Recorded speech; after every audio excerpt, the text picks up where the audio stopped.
মোদি আপনার ওয়াশিংটন যাচ্ছে, তার ট্রাম্পের সাথে মিটিং আছে, এবং মোদি ট্রাম্পের ইলেকশন ক্যাম্পেইন থেকে শুরু করে যে ভালোবাসার একটা রোমান্টিক রিলেশনশিপ ডেভেলপ করেছে, ইন্ডিয়ান ডায়াসপোরা যারা আছে, মোদির সাপোর্টার, বিজেপি অ্যালাইন্ড বিজনেসম্যানরা আছে আমেরিকাতে, তারা কিন্তু বিলিয়নস অফ ডলার ইনভেস্ট করেছে এই ট্রাম্পের ক্যাম্পেইনে। এবং আপনি দেখেছেন যে এক্সে কিভাবে আপনার একটা টুইট কিনেছে বাংলাদেশের বিপক্ষে হিন্দু মাইনরিটিদেরকে নির্যাতন করা, অ্যাডমিনিস্ট্রেশনে প্রচুর ইন্ডিয়ান আছে, প্রচুর বেশ কজন ইন্ডিয়ান আছে। তুলসী গাবার্ড কিন্তু সেনেটের হিয়ারিং পার হয়ে গেছে, এখন ভোটাভুটি হয়ে গেলে সেই ইন্ডিয়ান কিনা আবার এটা না, তুলসী গাবার্ড ইন্ডিয়ান বলছি না, সে খুবই প্রো বিজেপি, খুবই সে হোয়াইট কিন্তু হিন্দু এবং খুবই প্রো বিজেপি, একেবারেই বিজেপি। এক্স্যাক্টলি। সেই জায়গাতে আবার দেখেন যে মোদির পলিটিক্সটা কিভাবে কাজ করছে না, ব্যাকফায়ারও করছে।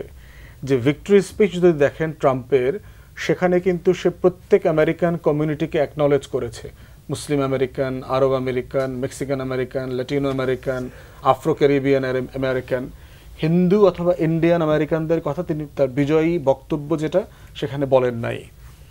দ্বিতীয়ত দেখেন যে এইড কাটা নিয়ে, ইউএস এইডের যে ফান্ডিং কাট করলো, সেখানে কিন্তু ইন্ডিয়ান মিডিয়াতে একটা ব্যাপক প্রপাগান্ডা হয়েছে যে প্রফেসর ইউনুসের সাথে দেখা করতে অস্বীকার করেছে, সে দাভোসে বাংলাদেশের ফান্ডিং কাট করে দিয়েছে।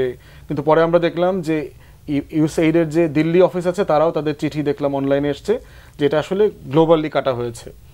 এরপরে দেখেন যে আপনার রিসেন্টলি যে ইল্লিগাল ইমিগ্রেন্টদের ব্যাপারে যে পজিশন ট্রাম্প অ্যাডমিনিস্ট্রেশন নিয়েছে, ইতিমধ্যে প্রায় 20,000 ইন্ডিয়ানকে এনলিস্টেড করা হয়েছে, ডিটেনশন সেন্টারে আছে, তাদেরকে ফেরত পাঠানো হচ্ছে। এবং আমি ইন্ডিয়ান মিডিয়াগুলোতে দেখলাম যে আপনার কান্নাশ্রিত বিমানের আফটার বিমান ভরে ভরে ইন্ডিয়ানরা ফেরত আসছে, কার্গো প্লেনে আসতেছে, জাহাজে বলতেছে। এমন আলোচনাতে আমেরিকান মিডিয়াতে চলছে যে এত প্লেনে না পাঠায় আমরা একটা শিপে পাঠায় দিই, যেখানে একসাথে এক শিপ করে এটা দিল্লি পাঠায় দেওয়া যাবে।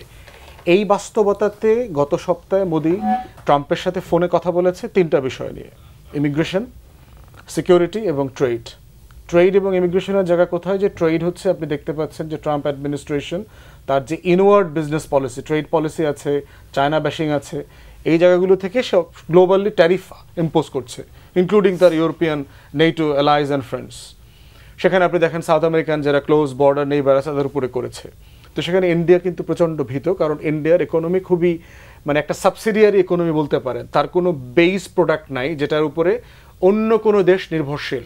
যেভাবে চায়না হচ্ছে র ম্যাটেরিয়াল প্রডিউস করে সবচেয়ে কম খরচে, ইন্ডিয়ার ইকোনমিটা হচ্ছে পশ্চিমাদের দান সদ্গার অর্থনীতি বলি আর কি, যে তারা এটাকে এক্সট্রা অর্ডিনারি প্রমোট করে, মার্কেট স্পেস দেয়, তার কল সেন্টার করা, সেকেন্ডারি যে কাস্টমার সার্ভিস যেগুলো আছে সেগুলোতে ইন্ডিয়াতে শিফট করা, B1 ভিসায় আপনার এক্সক্লুসিভলি লক্ষ লক্ষ ইন্ডিয়ানদেরকে তারা 30 বছর থেকে নিয়েছে, সিলিকন ভ্যালিতে তাদেরকে ইনস্টল করেছে।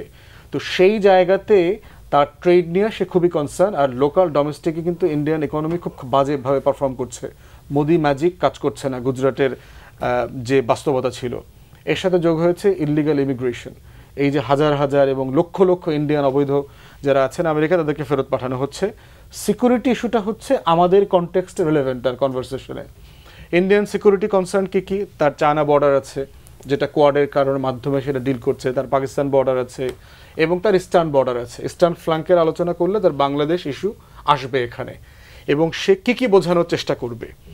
এই যে ঘটনাগুলো গতকালকে থেকে আজকে সহ কয়েকদিন ধরে ঘটছে, এইটাকে যদি 2004, 5, 6 বাংলাদেশকে দেখেন, যে বাংলাদেশ যে জঙ্গি রাষ্ট্র হচ্ছে, বাংলাদেশের সেকুলার লিবারেল ভ্যালুজ নষ্ট হয়ে যাচ্ছে, কেন ইন্ডিয়ান সিকিউরিটি ওখানে কম্প্রোমাইজড হচ্ছে, এবং ইনুস সরকার যে একটা pro Democratic party, pro Clinton family একটা সরকার কায়েম করেছে, এইটা ট্রাম্পকে সে বোঝানোর চেষ্টা করবে।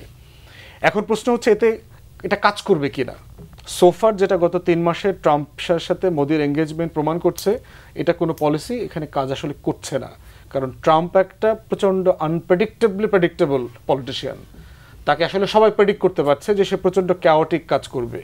তো সেই জায়গাতে এই ঘটনাগুলোর পিছনে যেভাবে গণ অভ্যুত্থানের মানে অনিবার্য আকাঙ্ক্ষাগুলো রয়ে গেছে, এর ভিতর থেকে বাংলাদেশ রাষ্ট্রের ক্ষতি করতে চায় এমন কোনো জায়গা, কোনো ডিপ স্টেট এই গতকালকের আজকের ঘটনাকে মোবিলাইজ করেছে কিনা, এই জায়গাটা এবং কনসিকুয়েন্সগুলোকে ইন্টারিম অ্যাডমিনিস্ট্রেশনকে মাথায় রাখতে হবে। পার্টিকুলারলি মুর্তজা ভাইয়ের মতো যারা আছেন, যে তারা এই সরকারের এই জায়গাটা ডিফেন্ড করবার দায়িত্ব যাদের, তিনি আমার বিশ্বাস এখান থেকেই ওয়াশিংটনকে এঙ্গেজ করে এই কাজগুলো কিভাবে করবেন, কংগ্রেসকে কিভাবে হ্যান্ডেল করবেন, এবং এই পিআর ক্যাম্পেইনের কথা যেটা জাহিদ ভাই বলেছেন এই জায়গাটা অ্যাড্রেস করাটা খুব জরুরি।